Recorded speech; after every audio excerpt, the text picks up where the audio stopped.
Welcome again to another episode of Let's Talk Buffs. Of course, I am Mario Vitanzi. With me, as always, is the very reliable, very handsome, very baby-faced Zach Seegers. How are we doing tonight, Zach?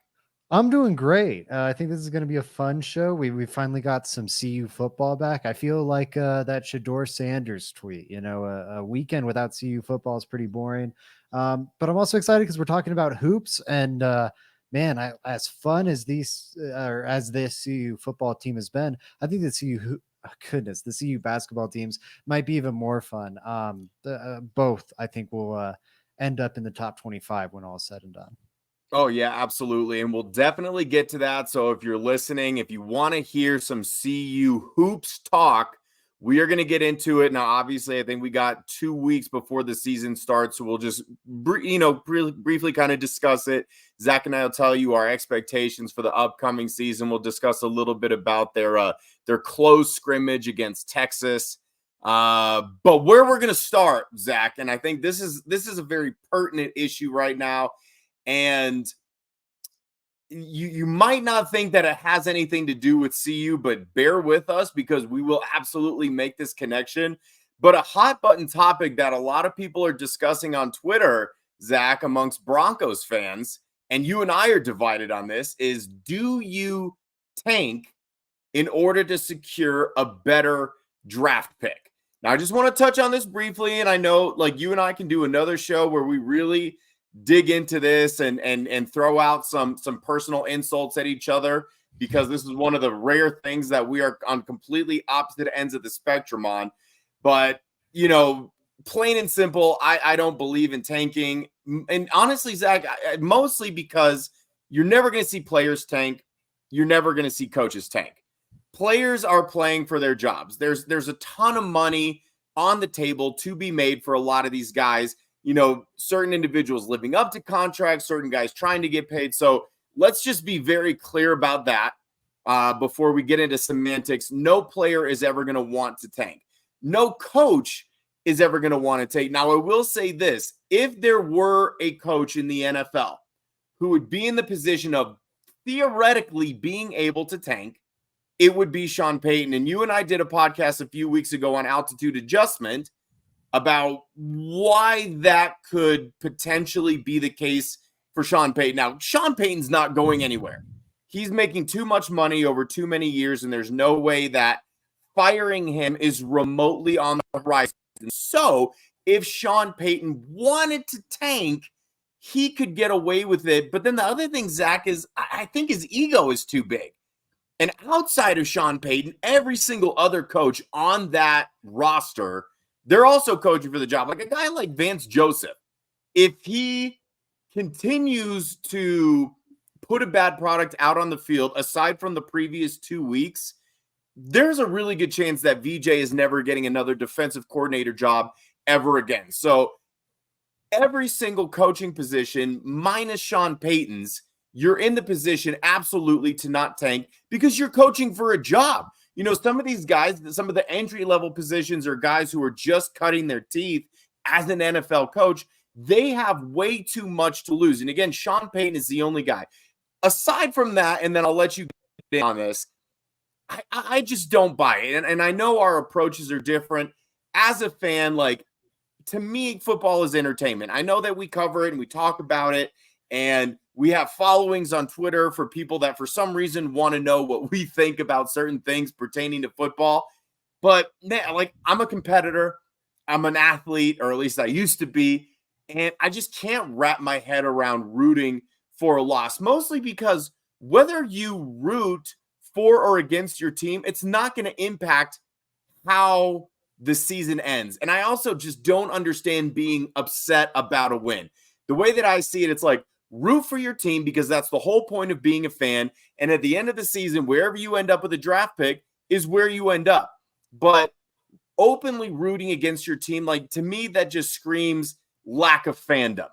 And I don't want to gatekeep because I've gotten a little bit of trouble over the years because it's not the first time that I've said something along those lines.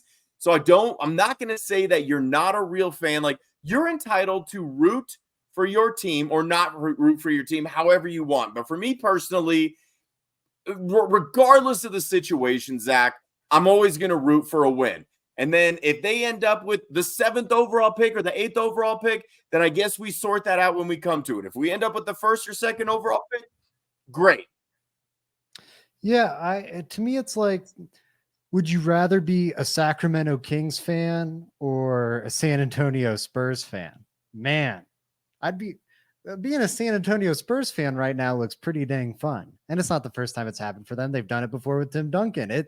It can be pretty great when you hit on someone who can give you 20 years of success. Frankly, the first time the Broncos became a truly relevant franchise, yes, they made a Super Bowl before then, but it was kind of a bit of an outlier season. When they really became a relevant franchise was when they lucked into unanimous number 1 overall quarterback prospect. Now, yes, they didn't draft him themselves, but they Well, I'd like made to the remind trade you, they didn't necessary. have the 1st overall pick, Zach.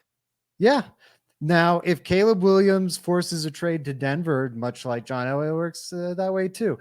And I lean more Drake May now, but that's again semantics. I will say these two, I think, big points. One, I think most as a delegate for the tanking community, an ambassador, most of us agree with you. I don't think anyone rational, anyone sane is expecting players or coaches to be part of the tanking effort. It's their livelihood on the line. I think I'm going to be quoting Bucky Brooks and or Daniel Jeremiah here. I think they're dead on, though. A coach's job is to think about winning now. A GM's job is thinking about how do we continue winning? How do we perpetuate winning? Now, that's tough because George Payton, frankly, needs to win now or he'll be fired. But I think a good front office would look at the situation the Broncos are in and go, hey, like, to me, it's less about like, I'm not bummed they beat the Packers. I think that's great. I'm frustrated by the idea we'll be sitting here in February and that Packers win will be the difference between this team being 6-11 and 5-12. Sure. And it's like, well, shoot, was the one day I felt good worth all the misery that may come from this? And the misery's palpable. Look at the 2021 draft, the last time we hyped up a loaded quarterback class. And obviously it didn't work out. But you look at the 2021 draft, San Francisco goes 6-10. The Houston Texans, whose pick belongs to the Miami Dolphins, go 4-12. That Miami Dolphins pick is top 3. The 49ers are picking 12th. And as a result of that, the Niners, to get the quarterback they want, and yes, the evaluation was wrong, but nonetheless, they decided they wanted a quarterback. To then get that quarterback, it cost them 3 first-round picks. If they lost 2 more games, it would have cost them 1 first-round pick. But that's exactly the point, right? And I'm glad that you brought that up. And I think this is where we really get into the nitty-gritty. I understand prospects like Caleb Williams and Drake May. They are, I mean, far and away, in my opinion, Zach, QB 1A and 1B. And I think as the season goes along, we'll kind of be able to sort that out. And I understand that seems like there's a pretty steep drop off. I mean, I don't see Shedeur declaring for the draft, and that's something that we're going to segue into here shortly. But outside of that, like, I'm not a big Bo Nix believer. I think the fact that he's older than like half the freaking quarterbacks in the NFL doesn't bode well for him. JJ McCarthy, I think, has benefited from a phenomenal offensive line and just a horribly bad schedule. And I think his stock right now, Zach, is probably as high as it will be. So, yeah, I completely understand that there seems like there is a steep drop off. But I guess the question that I pose to you pertaining to how you're talking about how the Niners traded up, they think that they got their guy. And if they hadn't really happened upon Brock Purdy and also built arguably the best team in the NFL around the quarterback position, that would have set any other team back 5 years. We saw it happen to the Broncos when they traded up for Paxton Lynch, who they thought was their guy.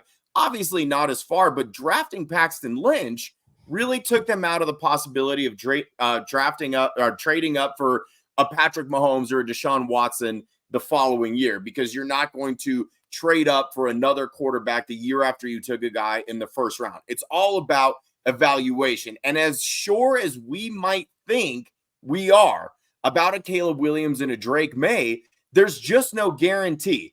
I mean, everybody was really high on Jamarcus Russell. Everybody was high on Ryan Leaf. I mean, I'm spacing on some of the other names, but I want to Zach ask you Wilson. this. If you look at all of the elite quarterbacks in the NFL right now, how many of them were first overall picks? It's Joe Burrow. Joe Burrow is kind of like the beginning and end of this Lawrence. list. And I know there's no exact science, and I understand, again, putting yourself in a position to draft someone like that seems like it is the best option. But then what we've seen out of Caleb Williams recently, man, like that's starting to freak me out a little bit. He plays against good defenses and he's supposed to be this generational talent. And we've seen him fold under the pressure a little bit. And I think that's probably why you're now a little bit higher on Drake May. And I still think that there are holes in Drake May's game.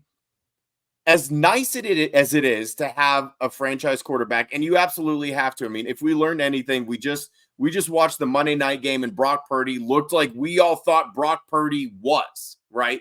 So you have to have that quarterback. But arguably more importantly, Zach, you can't bring in a stud quarterback if you're not building the rest of the roster around it. So to me, it just seems like an easy answer kind of thing. Like, oh, we'll just bring in Caleb Williams or Drake May and it's going to fix our franchise. It's like, no, our offensive line has to be better. They need better receiving options. Their defense has to be better. It's like, this is a cumulative effort. And I will say, obviously, you have to have a quarterback to be able to compete in this league. If you want to have a chance to win a Super Bowl, you need a top tier quarterback.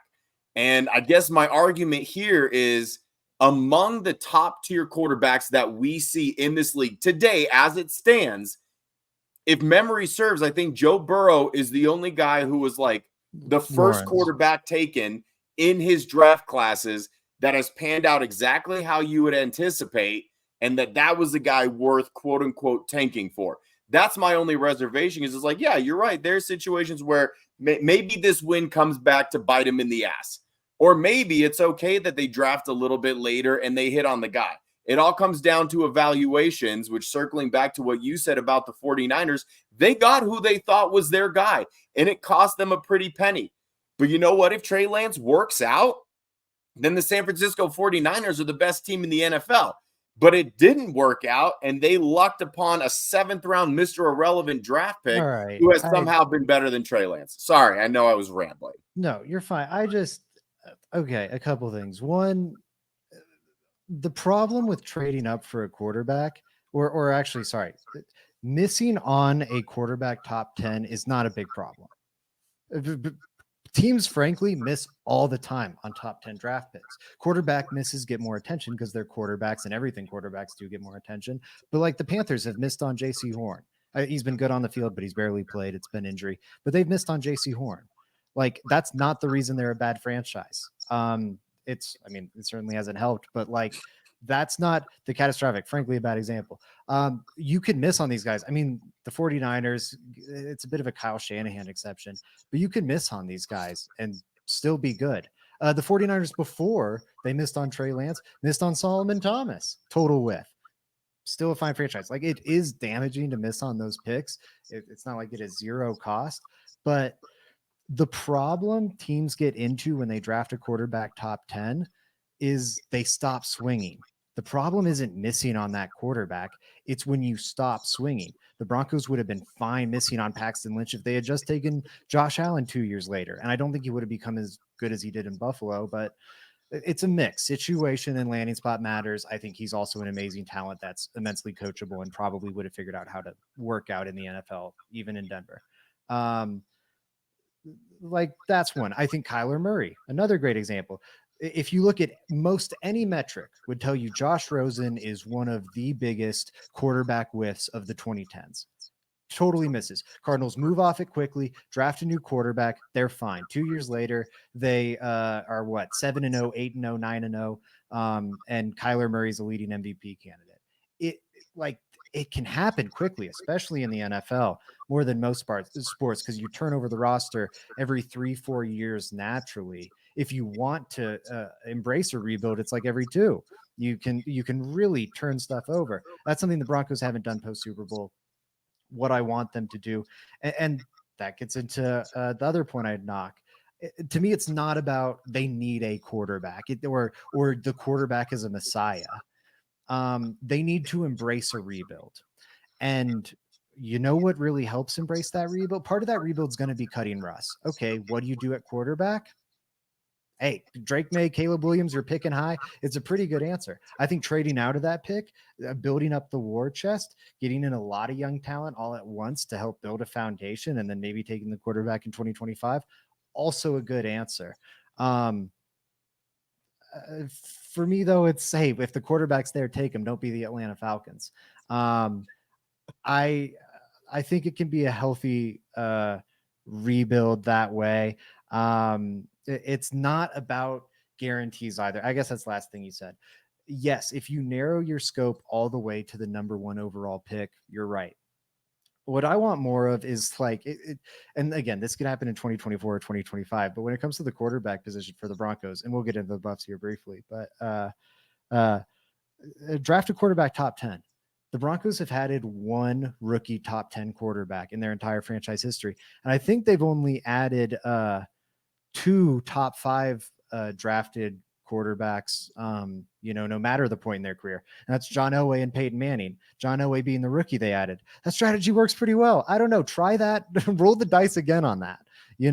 Like it definitely does not work. But if you are to graph the draft in slots of 10, picks 1 through 10, picks 11 to 20, picks 21 through 30, all the way to 241 through 250.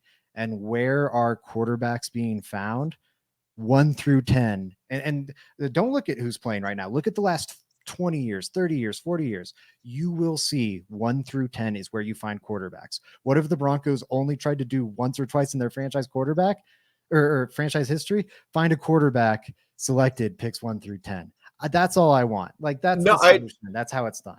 I get it. And I completely agree with you. And I think one of the biggest whiffs in terms of drafting with this team over the years is they were finding these bridge stopgap quarterbacks that they, for some reason, convinced themselves were the answer, right?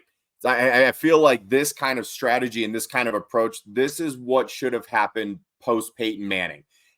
Honestly, Zach, to me, like I've met Paxton Lynch. I know him, or I knew him. And I think it was pretty obvious right off the bat that he wasn't going to be the guy. The work ethic wasn't there. The drive wasn't there. The killer instinct wasn't there. And yeah, like theoretically, they could have traded up again and taken, a Deshaun Watson, a Patrick Mahomes in that case of the following draft. And I don't know how much of it had to do with the fact that Paxton was their previous first round pick. But yeah, you're right. The Arizona Cardinals did it. And it's because they knew immediately Josh Rosen wasn't the guy. And they're like, we had the first overall pick, so we're just going to go ahead and take Kyler Murray. And yeah, it at the time, it panned out fine for them. The biggest whiff that the Broncos have done over the past 8 years, ever since they won the Super Bowl, ever since post Manning, is instead of drafting a quarterback every single year, knowing full well that the guy that should and would be their future wasn't on the roster. But instead, they took other positions because they're like, well, maybe Paxton Lynch will pan out, and then he gets beat out by a 7th round pick, right? Then they bring in Case Keenum, and then they bring in Joe Flacco, and they think they're trying to plug a dam with duct tape. And that's all they've done. And then they did it again with Russell Wilson. And the hindsight being 2020, yeah, that was a really bad move. And we can all say that now, not only because he's underperformed, but because they gave up so much, like a king's ransom, to get Russell Wilson because they assumed that they were a quarterback away. And you know what, Zach? Maybe last year they were. But Russell Wilson wasn't that guy. And so instead of consistently drafting a quarterback, whether it be in the first, second, third, fourth, whatever round, they just stood pat with what they have. Like, I honestly couldn't tell you the last quarterback that they drafted. I mean, wasn't it? I don't know. Like, you'd have to tell me, when was the last time they drafted a quarterback at any point during the NFL draft? Drew Lock. And that was in 2019. That shit is insane to me because we had high hopes for Drew Lock, or at least a lot of Broncos country did. And again, like I think probably midway through 2020, you figured, yeah, Drew Lock's not the guy. And then instead of investing in a quarterback and drafting another guy to maybe compete with Drew Lock, and I would have to go back and look at what that draft class looked like, but they opted into a Teddy Bridgewater. Like, are we seriously thinking that a guy like Teddy Bridgewater, who barely beat out Drew Lock, I mean, depending on what report you listen to, barely beat out Drew Lock, is going to take them to a Super Bowl or to the playoffs, let alone the Super Bowl? No, they should have just kept swinging, because eventually, like, maybe you're going to hit and draft a Jalen Hurts. Maybe you're going to hit and draft a Dak Prescott, a guy that may can get you there if the pieces around him are good enough. And I think that's what we've seen. Not saying that Dak Prescott by any means is a Super Bowl quarterback, but that's the thing, man. You take these shots and then maybe they pan out and maybe you hit. And so I think this is where we bridge the gap a little bit, and where we do agree, where the strategy of picking these guys up off the street or bringing in these retreads, which is all they've done really since Drew Lock. It's been retread quarterback. It's been guys where you're hoping that they give you career years. And we don't see that for one reason or another. Now, segueing into this, because this is Let's Talk Buffs. And so now we are going to talk Buffs. And Zach, we'll have that conversation at a later date. We'll be able to give it the attention that it deserves. Maybe we can circle back when the season is over and we know where they're drafting and see, how out of luck are they. But you're talking about the quarterback being the Messiah. At the college level, Zach, if you want to be a serious competitor and you want to be a national title contender, you want to have a chance to win in a division like this year, the Pac-12, next year when they're in the Big 12, there are going to be good quarterbacks. There are going to be good offenses. And the Messiah of this CU football team is Shedeur Sanders. Now, we're talking about tanking and whether or not you want to tank and want to lose games for a better draft position. But what is the mirror image of that in college football? And this is something that no one has really discussed that to me is really interesting. We as CU fans assume that Shedeur is going to stay one more year at CU because he wants to play with his dad. Maybe he wants one more year with Travis Hunter. But Zach, what if Caleb Williams continues to struggle like we've seen? What if Drake May drops off a little bit? What if when JJ McCarthy plays better teams, he comes down to earth a little bit?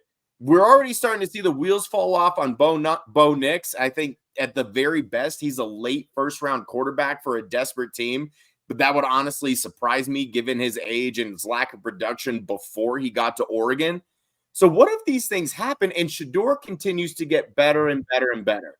What if by the end of the season, Shedeur is playing so unbelievably well that he has worked his way into the conversation of maybe being one of those top quarterbacks taken? Like, what if he closes that gap between Caleb Williams and Drake May and he works his way into the top 10? Yeah, we assume, again, as fans, as CU fans, that he's going to want to play for his dad. He's going to stay one more year and see this thing out. But is he going to be able to pass up a top 10 pick? So I guess my question to you, Zach, if we're talking about wanting your team to lose, do you almost not want CU to play super well, or for Shedeur to not continue on this trajectory that he's on, or even continue to improve at the risk of losing him next year? Yeah, I think it's going to come down to so much more so his performance than the performance of Drake May or Caleb Williams. It would take a lot, I think, to knock one of those two out of that, at least top 5 discussion. To me, it'll be more, can he insert himself into that top 10 discussion? Top 10 picks are making $22.5 million guaranteed. NIL does not touch that. He could come back next season, suffer a horrific injury, and not see that again in his career. Now, I don't know if money's the most important thing to him. I think he does enjoy the glitz, and nothing's wrong with that in my eyes. But, I don't know. Now, money's not really a factor for him. He's coming from the Deion Sanders family. But I don't know. I do think he wants to be successful in his own right. So it's tough. If he can make himself QB3, I think it's going to be hard for him to come back. I won't be surprised. Again, just because of the familial connection. If it was anyone else, I'd be like, you're a top 10 pick. 100%. The money on the line. That's like all the reports about Caleb Williams. Oh, I want this from whatever team drafts me, like the ownership stake, which one there's rules against and yada, yada. Or oh, he'll say no if he gets drafted by the Broncos. I don't believe it one bit. Because the only the only people who have turned it down otherwise did so because they had really cheap ownership and they had clear other avenues. Manning was part of the Manning family. Elway could literally have started for the New York Yankees. That's not on the table for Caleb. It's not happening. I will be Right. so stunned. I will be like, I would be floored. No, you If don't he pass up makes the this move. chance and the very likely idea that you're going to be the first overall pick in the NFL draft. It's an absurd thing to think. And I don't know if he's trying to leverage something, Zach. And you're right. Like the fact that he said that he wants a cut of ownership. First of That's all, got to bro, be you fake. haven't played a damn snap in the entire NFL. Second of all, Aaron Rodgers tried to do that. And they said no. It was like, how are you going to come out and say some dumb shit like that, knowing full well that there's rules against it? That like they do this so a team can't gain a competitive advantage, right? Because if the Chiefs were to do this with Patrick Mahomes, and granted they've found a way around it, like they found loopholes with Mahomes and giving him and his wife ownership in different sports, but in terms of having ownership in that football team that you are playing for, Zach, if you do that, then you say, oh, well, we'll just give you royalties of what the team brings in. So then we pay you less on your contract, which means we can afford more players. It's like, this is exactly the reason that this does not exist, and the NFL absolutely will not allow it. And it's just ridiculous that Caleb Williams would even put that out there, especially because barring something catastrophic, to be perfectly honest, he's going to be the first overall pick. And I don't care who has that first overall pick. They are taking him and he is signing that contract. Because you're right. He's not a John Elway where he can leverage himself because he can fall back on baseball. Oh, there it Yeah, is. I Once I a had to find show. my tab again. Yeah, no, he can't. I don't know. Maybe he goes back to school for another year. I don't take those threats seriously. But anyways, back to Shedeur. I think it comes down to how he plays. If he can make it look likely like he's going to be a top even 15 draft pick, it's going to be tough for him to come back, in my opinion. If he right now, where hey, there's a chance that happens, there's a chance that doesn't happen. I think you come back, you play really good next season with a more talented CU roster, and then you're, top 5 lock, maybe even a number 1 pick yourself the following season. I don't know. There's also the Coach Prime factor that complicates it, makes it, I think, more likely he comes back. But yeah, if he can improve his stock enough, he's gone, in my opinion. So that's what I'm saying. The question here is, as a CU fan, do you maybe not root against them or root for them to lose, but hope maybe Shedeur stops putting up these Star Wars numbers, like stops playing so well? Because you're right, even if he doesn't leapfrog the top 2 quarterbacks, I mean, as it stands right now, the top 10 teams that are drafting, like as the order is set, and obviously things can change, but there are a handful of very quarterback needy teams. I mean, there are even teams that have, like the Minnesota Vikings. They have a Kirk Cousins. We don't know how much longer he's going to be there. Maybe he's there one more year. They draft a Shedeur Sanders. He can sit out for 1 year and then he takes over that team. Like, we don't really know, but if like it's a very real possibility if this season comes to an end and he's pretty much far and away QB3. I think he has a hard time saying no to that. I think the only saving grace is like what we've talked about. His dad is the coach, and hopefully he realizes that if he stays for one more season, and Caleb Williams, Drake May, they're both drafted off, coming back to the next year, the CU team continues to add talent. They beef up their offensive line, and hopefully it's at a point where Shedeur doesn't lead the NCAA in sacks. He could easily work his way into that first overall pick. And so hopefully that's another deciding factor. But it was just something that I wanted to run by you. And if you're watching the show and you want to interact with us, hit us up on Twitter at Batanzi Therapy, at Zach_Seegers. Tell us if you would prefer that Shedeur maybe drop off a little bit to ensure that he comes back next year. Because Zach, I honestly think if they're able to hit the transfer portal the way that they were this past season and add even more talent mixed in with the recruits that they've gotten that they are going to continue to get on this trajectory, I think it's a very real possibility that they could, at least win the Big 12 and possibly be in the discussion, especially with the college football playoffs expanding. They could very easily make the playoffs. And if they have that kind of talent, go on a little bit of a run and hence be in that national title discussion. And honestly, if Shedeur does graduate and he declares for the draft, that's not going to happen. He is the linchpin here. So if you're talking about future success and whether or not you want your pro football team, the Denver Broncos in this case, to lose and tank to secure a better draft pick, do you want maybe Shedeur to tank a little bit to ensure that he's back next year and that you are a very real competitor for the national championship? No, I think No. all of it.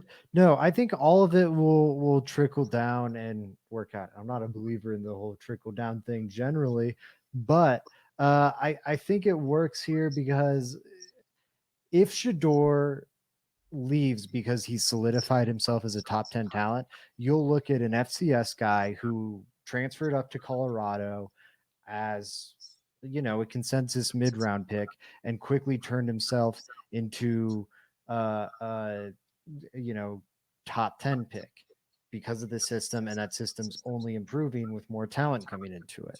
They will be the number one option for every transfer portal quarterback out there, and there'll be some solid ones. Like I don't maybe it's like a Devin O'Leary type. He was really good for North Carolina State. Will Levis goes pro. He goes, hey, let me hop over to Kentucky. They have a good program. I can prove myself against SEC competition.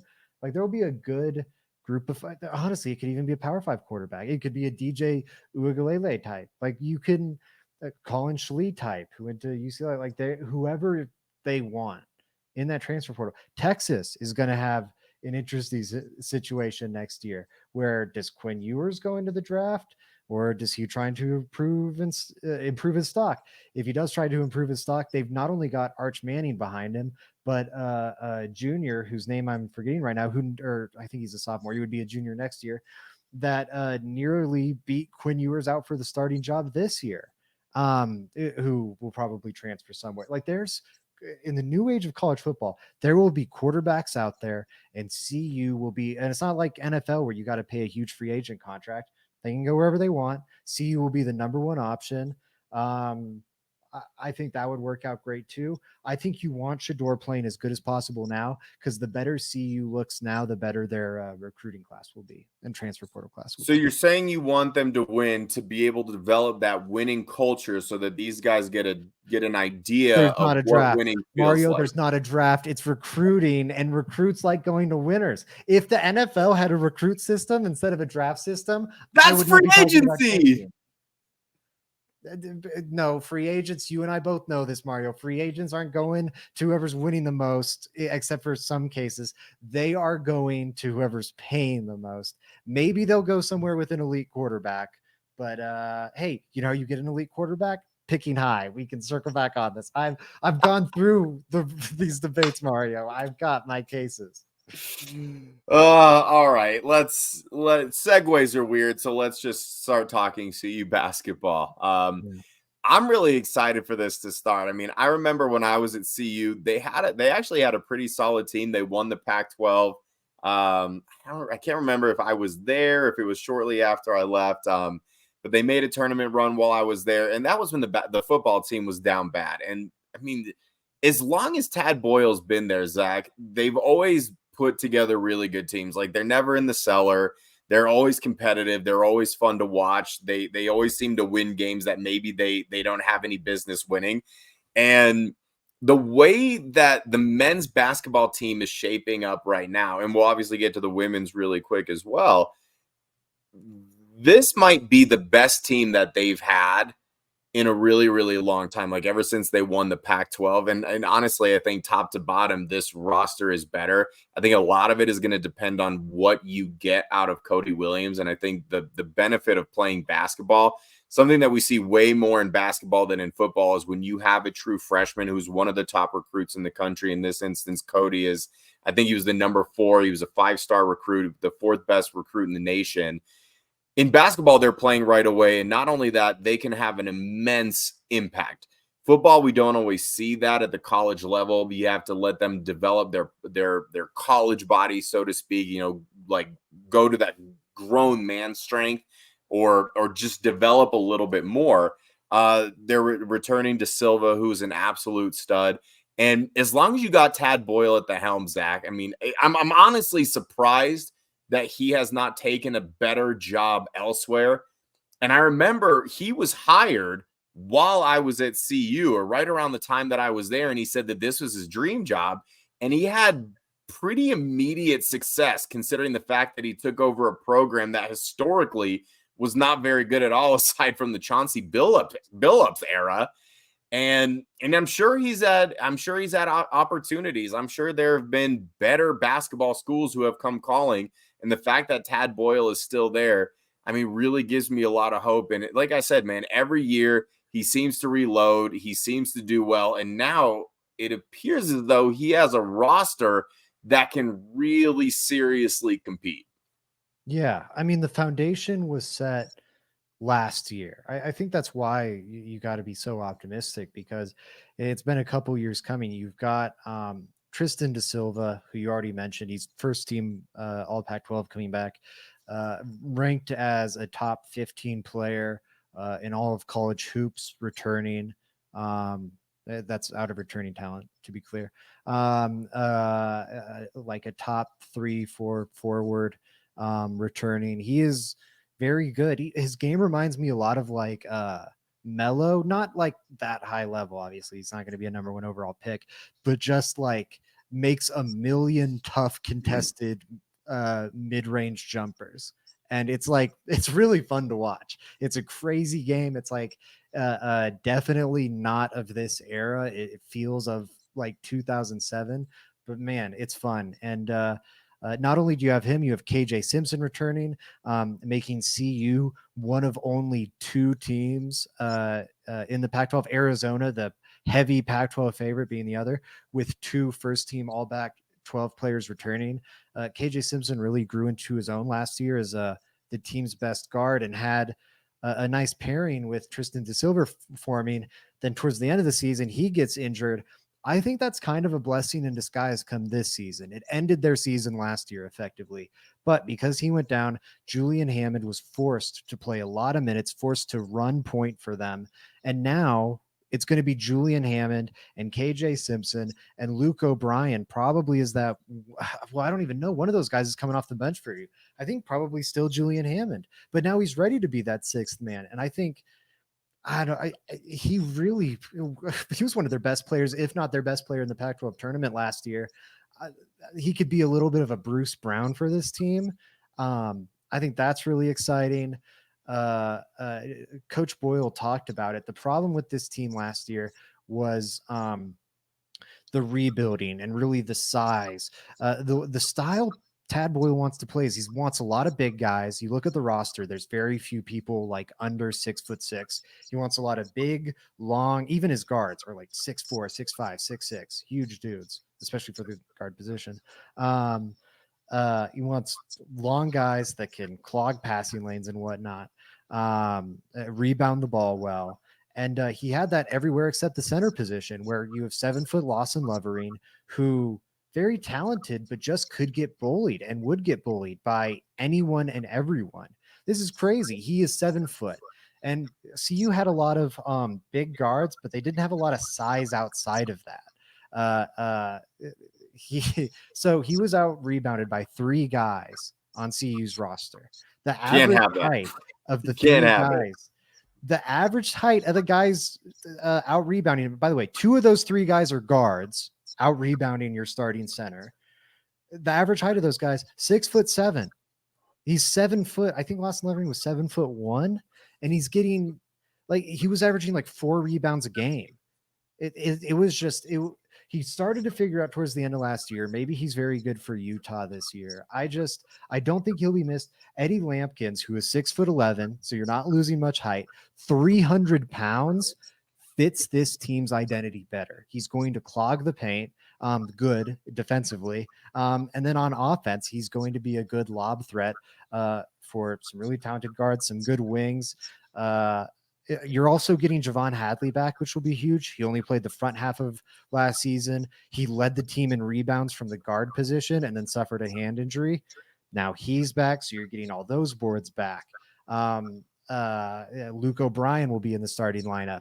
Once he took over, he replaced Javon Hadley in the lineup and immediately became like the team's leading rebounder. So I think this team should be a lot better from a rebounding perspective, a physicality perspective. And that's not even to mention Cody Williams. I'm sorry. Sorry. When I was talking about my starting five, I'm having a brain fart. I overlooked Cody Williams. You are returning a very good, like, top 7, 8. Then you mix Cody Williams into that. The starting five is probably what? KJ Simpson at one guard spot. You're going to have Tristan Da Silva. You're going to have Eddie Lampkins. Cody Williams might not start the season. I think come tournament time, he's probably starting, but he's maybe in there. You're thinking they ease him into the starting lineup. Yeah, they could. Well, they definitely have the option to, because you got 3 spots locked up with KJ, Tristan, Javon. So there's 2 starting spots available between Luke O'Brien, Julian Hammond, and Cody Williams. So I think they're in a really good spot.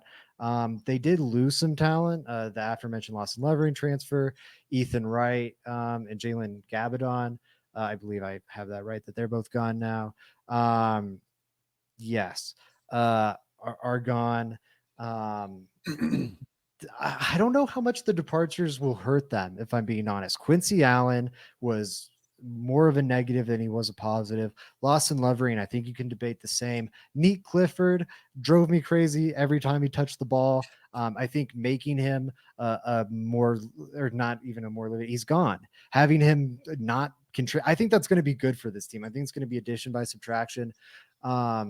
Losing Ethan Wright and Jalen Gabadon hurts. Those were some good 3-and-D wings, but I think they can replace. I think maybe not the 3 aspect, but I think they can definitely replace that defensively with Luke O'Brien getting more minutes, with Javon Hadley being fully healthy, and then frankly with Cody Williams coming in too. Yeah, honestly, their departures, it felt a lot like the football departures. You know, there were certain guys that transferred out of CU, you know, from a football perspective, that it's like, you know, on the surface we're like, man, you know, we're gonna miss him. It'd be nice to have him, but really nobody that left has made that big of a negative impact, if at all. And that's kind of how this basketball team feels. And it feels like a lot of this, that they're transitioning to this identity of they want to be a physical team. They want to play maybe a little bit of bully ball. And, you know, I honestly think that they're going to get to the point, you know, if you're talking about being competitive, and I certainly expect this team to be in the NCAA tournament with the talent that they have and a coach like Tad Boyle. Honestly, it feels like when it comes to tournament time, you have to have that linchpin player. You have to have that key guy that can go off and drop 20, 25 every single tournament game and make those big shots. And you have to be able to have guys on the team that clear the floor for him. That's likely going to be a Cody Williams. It could be a Tristan Da Silva. But you have those pieces like you're talking about, that size and that physicality. You create space. Basketball is all about spacing. So if they get to the point where they're able to create space by being physical, you clear the floor for a Cody Williams or a Tristan Da Silva. I want to read a quote. So this is from an interview with Tad Boyle after their exhibition game against Texas. So it's a closed practice game, so I doubt that we're going to hear too much from it. But what Tad had said, there's a lot of room for improvement, offensive rebounding, guarding the ball, playing without fouling. One of the game goals that we have as a team is we want to make more free throws than the opponent attempts. In order to do that, you've got to get to the line, which we did a good job of, but you've got to play without fouling, which we didn't do a good job of. We've got to be really cognizant of that. And so if they can take a page out of this CU football team's playbook or learn from what they're doing, it's the discipline factor. And we've touched about it so much on this show of, week one for the Buffs, they were incredibly disciplined. It was a massive reason why they won. And really since then, the discipline's gone a little bit out the window, and it's been a reason that they've lost a handful of these games. Can the basketball team almost see that? And maybe Tad Boyle builds off of that and says, look at all the talent that they have. Look at these games that they should be winning that they're not, or, these games that are close that should be blowouts. And it's really because they are not disciplined. So if this basketball team is able to be disciplined, and typically a Tad Boyle coach team is going to be a disciplined team. That's why you've seen Colorado have solid teams in the past. Like, they're not getting the level of talent that a lot of these Pac-12 schools have gotten. They're just not. That's why Cody Williams is such an aberration. Like, it's insane that he chose CU, because for the most part, Zach, they're a middle of the road, middle of the conference team who, kind of survives by being chippy, by refusing to go away, by being disciplined. And now that they have that talent, if they can put it all together and remain disciplined and get to the foul line, like Tad Boyle is saying, I mean, that's going to be the key, because all the players are there. The scheme is there. It's just a matter of, are they going to be able to put it together sooner rather than later? Yeah, and things line up for them so well this year. It's great. I want to highlight a couple notes. One, they had that secret practice against Texas, practice scrimmage. Some scores and stats leaked out from that game. CU won. Texas is ranked 18th right now in the nation. I think they're currently third in the Big 12.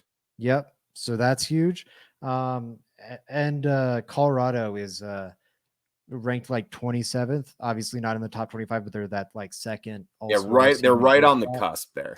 Yep. So that's huge. I think that's interesting. Another like little note inside that game, Max Abmas, I think I'm pronouncing that name, Abmas, who people might remember from going off in the NCAA tournament for Oral Roberts, one of the Cinderella stories, transferred to Texas. It has been named as a favorite to win the Bob Cousy Award for best point guard in college basketball. These big CU guards who are awesome at defense held him to 12 points on 4 of 17 shooting. Meanwhile, other side, you've got KJ Simpson going 21, 6 and 6. You've got Javon Hadley dropping 20 and 12, and Tristan Da Silva dropping 18. This team I think they're going to be nasty. I think they're going to be. It's really a fun team, man. This should be a really fun team to watch. They've got dudes that can fill it up, and they've got dudes that can fill it in. I know that's more of a hockey term, but I love how this team is being built, and the fact that they can be competitive. Like, they would be a competitive team without a Cody Williams, and I think that's what gets me the most excited about this team. Like, as long as these guys play the way that we think that they're going to, and like the guys that are returning, as long as they continue to improve, adding a Cody Williams, I mean, that's like the cherry on top, and not to diminish his value whatsoever, but even had they not landed him, this was going to be a really solid team. Like, this would have been a team that was on the cusp of making the NCAA tournament had they not landed a Cody Williams. You add him into the mix, and is like I said, man, as long as they can put it together, and I think the only thing that might trip them up is they have a lot of dudes who can score the ball. Who is taking the last shot? Who is taking the clutch shot? Or are they able to just, depending on who's hot that night or how they're distributing it, moving forward, like, how is that going to work? So yeah, as long as they can put it together sooner rather than later, like if by midseason they become this well-oiled machine that they're capable of becoming, then they can make some real noise in an NCAA tournament. Oh, absolutely. I think the big question is going to be center with Eddie Lampkin. I, again, think that's going to be an upgrade for them. And then behind him, you've got another top 50 recruit, Asani Diop, who doesn't get any attention because of Cody Williams, but top 50, he's an NBA talent in his own right. Maybe not one and done, but we'll get talked about at some point. And then Joe Hurlbut, who didn't play at all last year, but was a good recruit coming out of one of the Dakotas, 7-footer. he'll replace what Lawson Levering is, kind of that big stretch five. So I think they're in a great position. Absolutely. And now a team that shares that same court, who actually has higher expectations and exceeded expectations last year, is the CU women's team. Now, I want to give you this little stat, Zach. There's only been 3 times in the history of CU that the men's and women's teams have both made the NCAA tournament. That was in 97, 03, and most recently in 2013. They have a very, very real, very good chance to repeat that. And honestly, I think cumulatively between these two teams, this might be the best combination of men's, women's teams that we have ever seen in the history of CU. But if you add the football team in there, it's going to be close to the best combination of all three we've ever seen. I Yeah. don't think they're not they're not only going to make the tournament. I think they both make the Sweet 16, which the women's basketball team has done a couple times. The men's team has never done in the modern 68 team format of the NCAA tournament. I'm buying in. I'm buying all the way in. Everything we just said about the men, minus the number one recruit in the country bit, which is a big bit, but can be said about the women tenfold. They are only losing Tayana Jones from a starting lineup that already made the Sweet 16. And Tayana Jones was a great player, but she was the 5th member of that starting 5. I believe I want to double. Yeah, she's 6th in minutes per game, and Tamia Sadler is pretty much tied with her, playing 18.7 minutes per night. Tayana Jones at 19. So a valuable player, definitely part of the top 7 in that rotation, but kind of the 7th member. That's all they are losing. Everyone else is coming back. And they were really good. And Aaronette Vonleh, right, a sophomore who tied for what Pac-12's most improved player last year. Again, going from freshman to sophomore year, now she's a junior. I'm very excited to see what she could do. Quay Miller was already an excellent contributor for this team. She's a year older. Jalen Sherrod, best player on the team. She's a year older. Frida Foreman, who really came into her own down the stretch as like just nails 3-and-D player. She's coming back. Kendall Wetta is coming back. Tamia Sadler's coming back. And then you've got these young people that were, or these young players that were fringe contributors last year. Got to develop some. Jada Wynn, Brianna McLeod.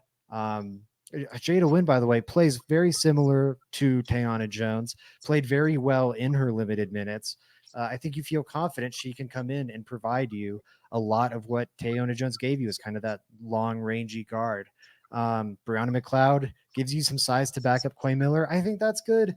Quay Miller did too much lifting, in my opinion, last year. She was throwing up way too many threes. I think it was a drain on the offense.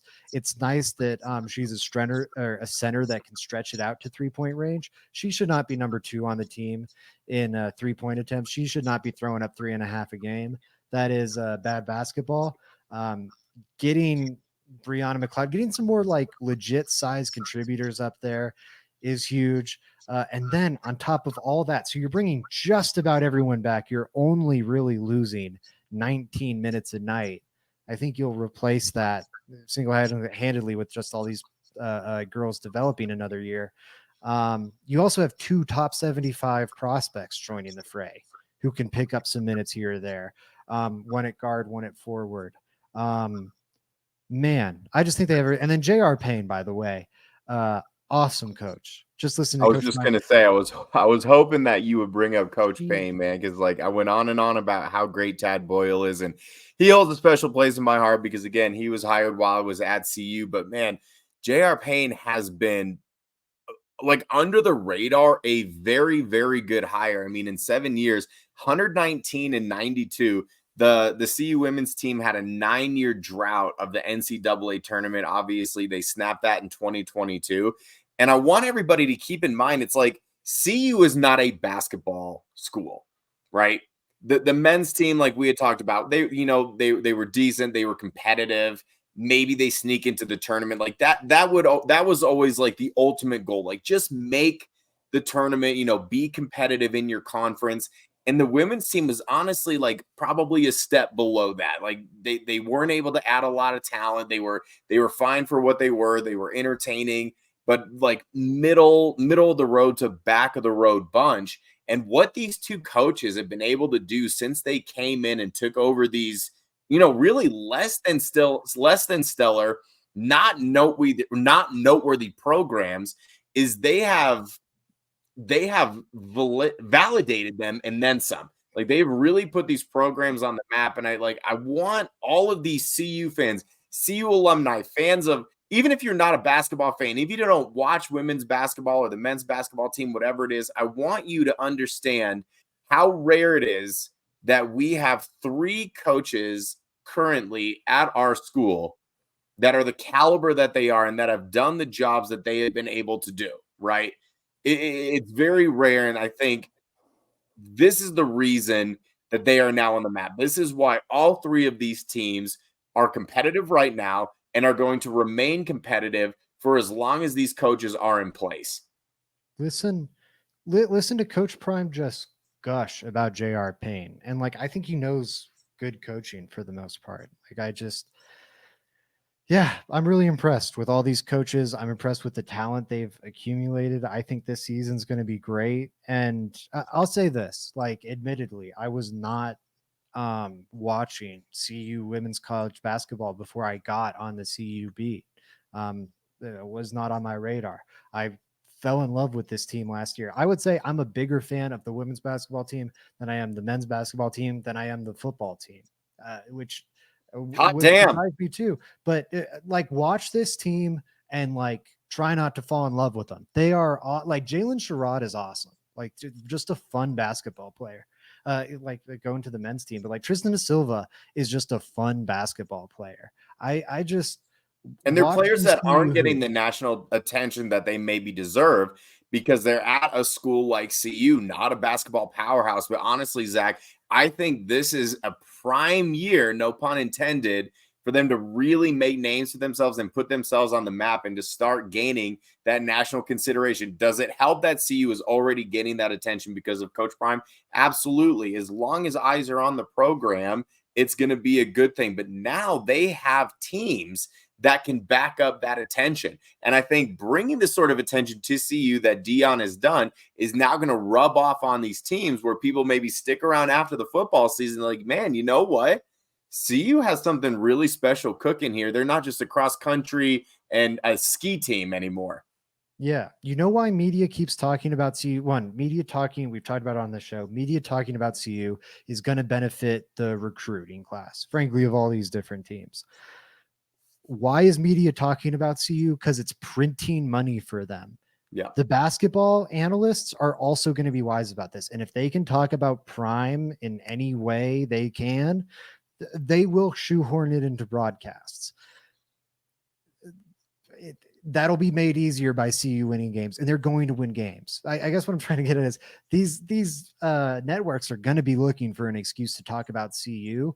These hoops teams are going to give them an excuse to continue to talk about CU, not just drop it because CU's not playing football games anymore. Keep not maybe a 12-month long spotlight on the program, but an 8-month long spotlight, 9-month long spotlight, and help all these programs continuously recruit. I think we are truly entering, and this is the first year of it, a renaissance, a golden age of CU athletics. You'll love to see it. Last thing that I want to touch on, Zach, great job with the basketball stuff, of course. Great job as always. You're such a gem. I mean, sometimes you're wrong about things, but you're so arrogant about it that you convince people that you're right. And that's what I love about you, because I'm the same way. Yeah, Drew Rock, Russell Wilson, really looking wrong on those. Man, my big swings keep hitting. I look brilliant.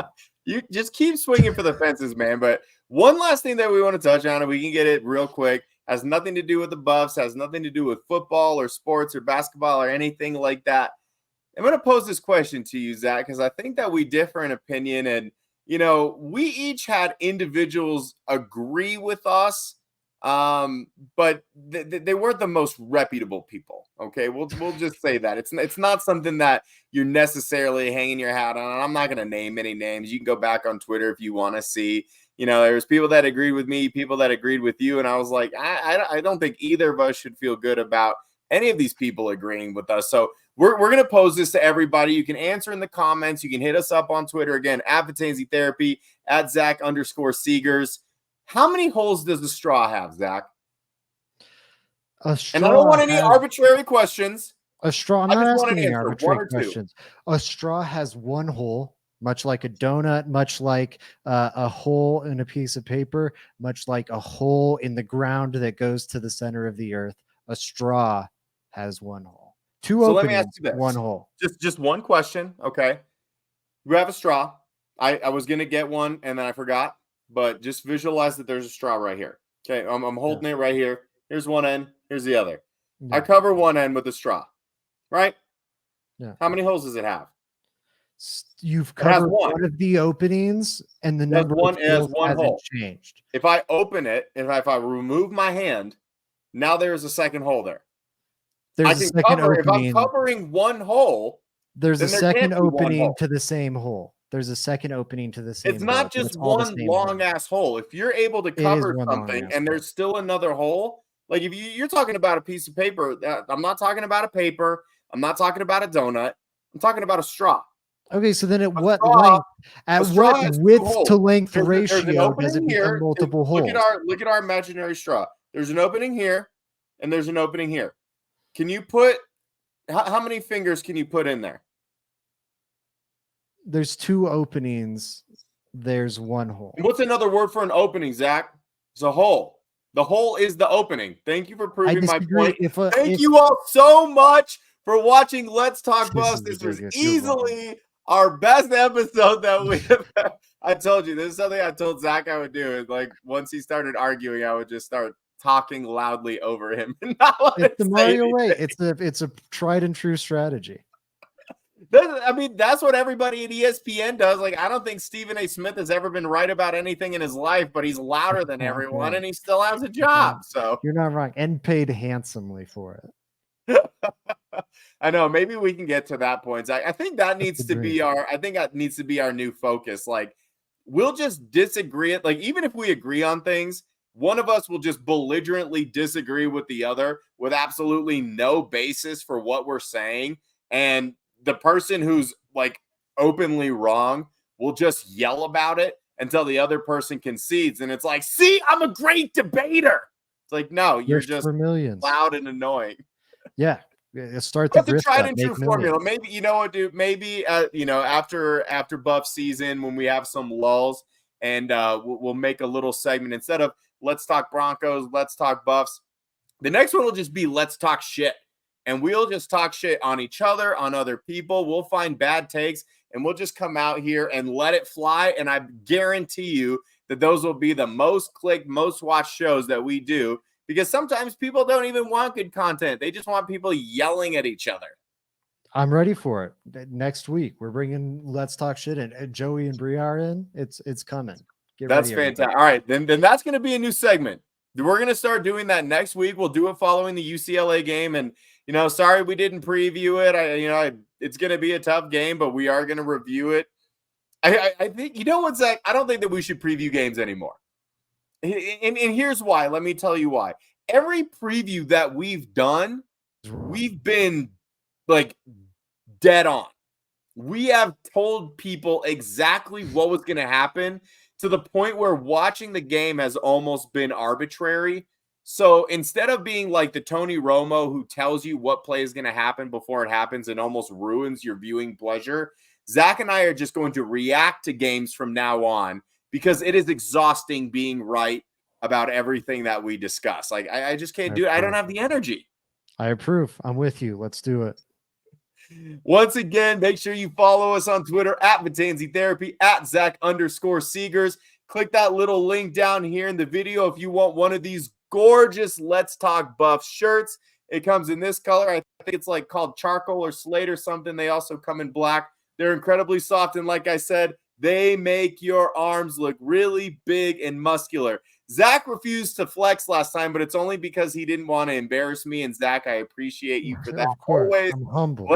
let me convince myself in my own delusional head that I have the best biceps in the game. That's all we got for you today. Thank you all so much for watching. Thank you all so much for listening. Make sure you like, comment, subscribe, all that other bullshit if you want. If you don't want to, that's okay. We're going to do the show anyway, and we love you anyway.